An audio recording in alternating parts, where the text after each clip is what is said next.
नमस्कार साथियों, मैं कैमूर से संजय कुमार फिर से आपके सामने हाजिर हूँ। साथियों, मेरी बातें कड़वी होती हैं, ये सत्य है, लेकिन हमारे लगातार नियोजित भाई पूरे बिहार से फ़ोन करते जा रहे हैं, मैं सुनते जा रहा हूँ। आप एकदम स्थिर रहिए, घबराने की कोई बात नहीं है।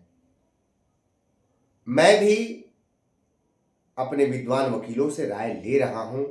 क्या करना है, कैसे करना है, मैं चिल्ला तो सकता नहीं, ठीक है।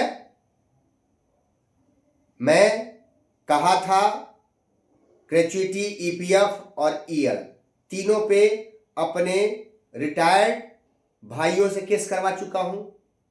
कहीं चर्चा की, उस पर बहस भी हुई, उस पे सरकार से एफिडेविट मांगा गया है, लेकिन इस चीज को मैं जिक्र नहीं करता, काम करता हूं। मैं काम में विश्वास, अगर मैं लड़ा 4 साल तो किसी से कहा, मेरे केस पर पूरे भभुआ प्रखंड को आदेश मिला हुआ है, मेरे केस पर 6 केस आधारित है। इतना बढ़िया जवाब सर न्यायालय ने इतना बढ़िया आदेश दिया था, उससे कोई मतलब नहीं है। बस मैं चाहता हूं कि शिक्षकों का स्वाभिमान जिंदा हो जाए। नियोजित हमारे जो साथी हैं उनके स्वाभिमान को ठेस ना पहुंचे, मेरा ये मिशन है। मैं इस मिशन को लेकर चला हूं, ठीक है। तो साथियों, कुछ लोग कुछ मिशन ही लेकर आए थे और चले गए, तो चिल्लाते रहे, कोई फर्क नहीं पड़ता है। मैं अपने मिशन में लगा हूं।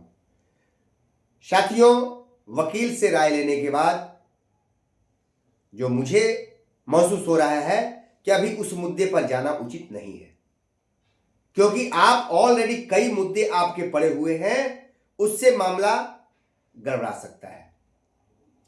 तो मेरी सोच ये है, मेरे वकील की राय ये है, क्योंकि मेरे वकील भी ऐसे नहीं है कि फालतू केस करवा करके और सिर्फ पैसा लेना है। क्योंकि केस में भी, क्योंकि मैंने केस लड़ा तो भाई अपना पैसा लगाया, केस चंदा नहीं लिया। अब यहां तो है कि केस कर दिए, ठीक है, तो वकील को क्या देना है, अब ये सब छुपा नहीं है, ठीक है। ओपन चलिए, मेरी तरह ओपन रहिए, चक्कर में मत पड़िए। दूसरी चीज, आज जो मेन मुद्दा है उसको बता देता हूं। आप साथियों थोड़ा भी घबराइए नहीं। अभी आपको नियोजित शिक्षकों को विशिष्ट बनाने के लिए कुछ शिक्षक, नियोजित शिक्षक नेता भी लगे हुए हैं। सच्चाई बता रहा हूं आपसे, क्योंकि मैं कहता हूं कि पूरे बिहार के शिक्षक साथी हमसे बात करते हैं तो वो सच्चाई है।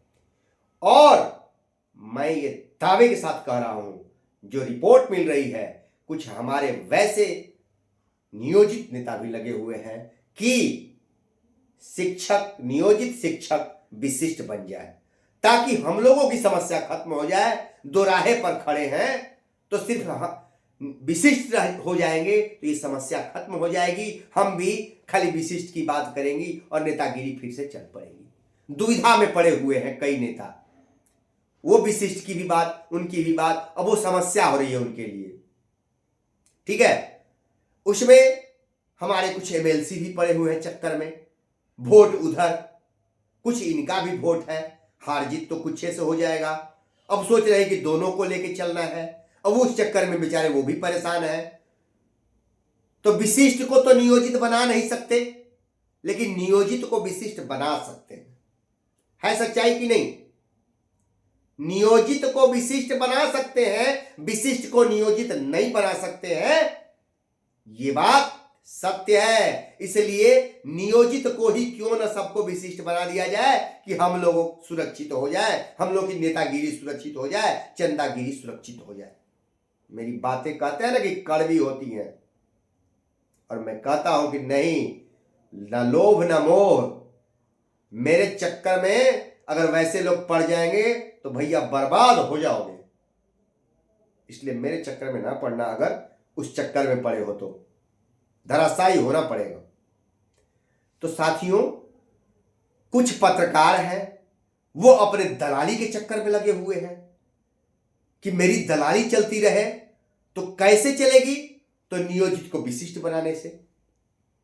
सारे विशिष्ट हमारे चैनल को सब्सक्राइब कर लेंगे। हमारे विशिष्ट भाई बेचारे परेशान हैं कि सभी नियोजित बन जाएंगे तो हम लोग एक तरह के हो जाएंगे, एक प्राणी बन जाएंगे। अरे भाइयों, आज नियोजित का देन है कि आपको कुछ मिल रहा है, चाहे वो विशिष्ट हो या विद्यालय अध्यापक हो। आज इतने लोग हम लोग नहीं रुके होते तो जिस प्रकार चुनाव से पहले कुछ नहीं ना, चुनाव के बाद भी कुछ नहीं होता। आज जो हो रहा है कुछ तो सिर्फ नियोजित को विशिष्ट में लाने के लिए लॉलीपॉप दिया जा रहा है, अन्यथा ये भी नहीं मिलता। दावे के साथ कह रहा हूं कि ये भी आपको नहीं मिलने जा रहा था। कुछ नहीं, अभी क्या मिलेगा इसमें निश्चित मत समझिए, अभी निश्चित ना समझिए कि ये जो हो रहा है। अभी देखिए, कुछ लोग कह रहे हैं कि निरंतरता मिल गया, निरंतरता मिल गया। अरे, प्रोन्नति में पीछे का लाभ दिया जाएगा, अनुभव का लाभ प्रोन्नति के लिए। अरे एक लाइन है, निरंतरता दे दिया गया, काम खत्म।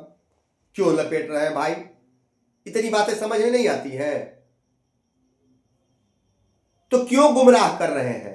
अरे नियोजित को रहने दीजिए ताकि मजबूत कड़ी रहे।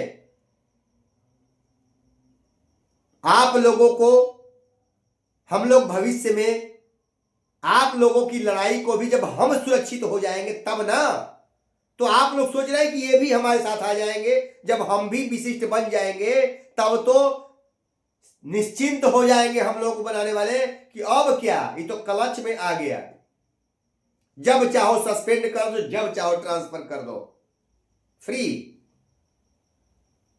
तो नियोजित को विशिष्ट बनाने के लिए बहुत लोग लगे हुए हैं, विशिष्ट को नियोजित बनाने का कोई रास्ता नहीं है। इसलिए नियोजित को विशिष्ट बनाओ और दलाली चमकाओ। नमस्कार।